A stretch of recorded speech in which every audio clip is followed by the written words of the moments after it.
Strong for his 5 minutes of questioning. And before he begins, I'd like to remind all members that the witnesses are the guests of the committee and to maintain the decorum of the committee during questioning of the witnesses. Thank you, Mr. Chairman. Mr. Erickson, based on your experience in both DHS leadership and local law enforcement, what type of DHS assistance would be helpful to local law enforcement in dealing with extreme left-wing violence?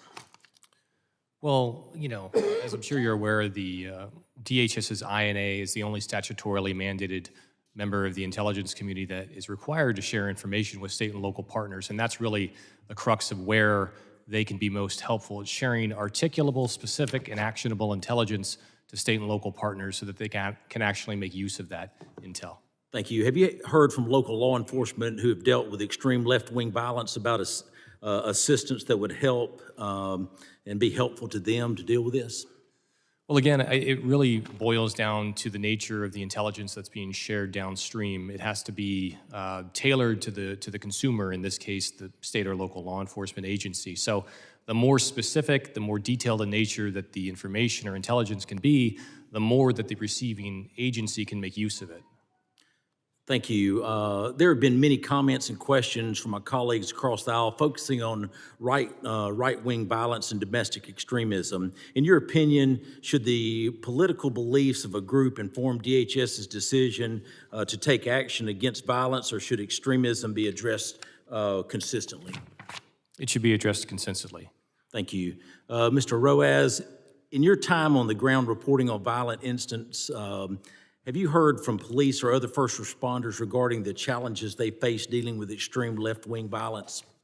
Yes, because part of the problem is that a lot of people that show up at these violent events, when it comes to the far left, they're not from the local area, so sometimes, I mean, they're not even aware that they're supposed to be on the lookout for these types of people. I mean, here with the recent case in Atlanta, I mean, we had people from Canada and France, right? So, I mean, that's like a DHS level.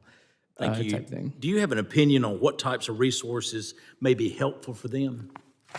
I mean, it's kind of similar with a lot. You know, a lot has been talked about with gun violence. A lot of it just needs to. I mean, we don't need anything particularly new. We just need laws to be enforced. When people are attacking private property or individuals, you arrest them and you charge them, and you go through the court system. I mean, in Portland, what was it? The local DA office dropped over 80% of the cases that were brought to them.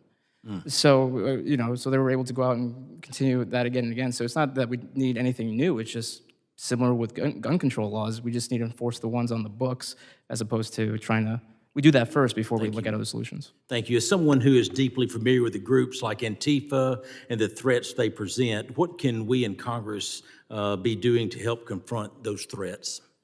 I mean, just be consistent in the fact that, again, when you, I mean, I find it a little disingenuous to hear some of the members on the other side of the aisle expressing, you know, grief over recent crime incidents when, last I checked, all the members on this committee voted against the recent House resolution that was against the D.C. crime bill.